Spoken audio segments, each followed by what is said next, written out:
Pocahontas connects with A Course in Miracles through themes of perception, identity, fear of the other, listening beyond conditioning, and remembering a deeper shared life beneath conflict. One of the clearest ACIM parallels appears in the song Colors of the Wind. The entire song challenges perceptual arrogance, the belief that reality is only what my conditioning says it is, that is deeply aligned with ACIM. The ego perceives through categories: mine, yours, civilized, savage, valuable, worthless, friend, enemy. Pocahontas keeps inviting John Smith into direct experience beyond conceptual labeling, not adopt my ideology instead. But look again, ACIM calls this a shift from judgment to vision. The Course repeatedly says perception is distorted when filtered through separation thinking. John Smith initially sees the land through conquest consciousness: resources, territory, objectification, utility. The ego's perception is transactional.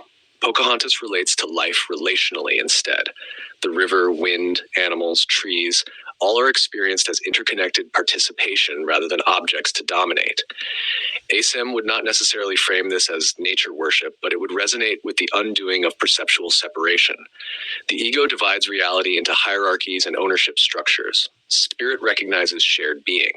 Governor Ratcliffe is almost an exaggerated ego symbol. He embodies scarcity, greed, projection, and the need to externalize fear onto an enemy. He needs the savages to justify his aggression.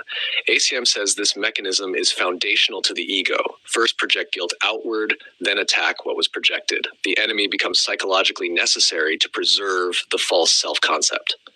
Ratcliffe cannot truly see the indigenous people because the ego does not perceive actuality. It perceives its own interpretations. That's why ACM says projection makes perception. Meanwhile, both communities are trapped in inherited narratives about each other.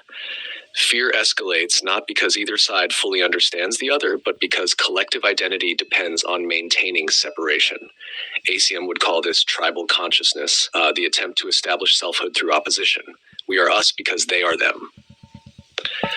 The film's healing moments occur whenever direct encounter interrupts inherited perception. That's forgiveness in the ACM sense. Not being nice, not approving everything, but seeing beyond the conceptual mask. John Smith's transformation is especially ACM-like because it begins with disorientation. His old framework stops making complete sense. He begins questioning the meaning system he previously trusted. That destabilization is often part of spiritual awakening. ACIM frequently unsettles the perceptual system before peace emerges because the ego experiences new perception as threatening. There's also an important theme around listening. Pocahontas repeatedly listens inwardly to stillness, intuition, nature, dreams, subtle guidance. Grandmother Willow symbolizes wisdom beyond rigid intellect, a kind of living, present guidance. In ACIM language, this resembles the movement from ego thought to inner teacher. Not literal voices in trees, but receptivity beyond compulsive mental conditioning. Still, there's an important caution here. It's easy to romanticize oneness while ignoring historical violence and colonization. ACIM can sometimes be misused to prematurely flatten real-world suffering into abstract spirituality. We're all one, so conflict doesn't matter. But embodied harm still matters within the human experience. The film itself softens history considerably. Real colonization was vastly more brutal and devastating than the movie portrays. So an ACIM reading should not become an escape from historical honesty. True forgiveness in ACIM is not denial. It is seeing beyond hatred without pretending harm never occurred. That distinction matters. Another strong ACIM theme appears in the tension between destiny and freedom. Everyone wants Pocahontas to follow prescribed roles, marry correctly, behave correctly, belong correctly. But she keeps moving toward aliveness rather than conformity.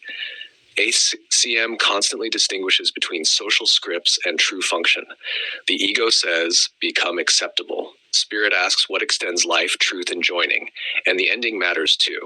The story does not resolve into romantic possession. That's significant. Many films end with union through ownership, but Pocahontas and John Smith part ways. Why? Because love is not automatically fulfilled through form. ACM would say holy joining is not dependent on possession, permanence, or conventional outcomes.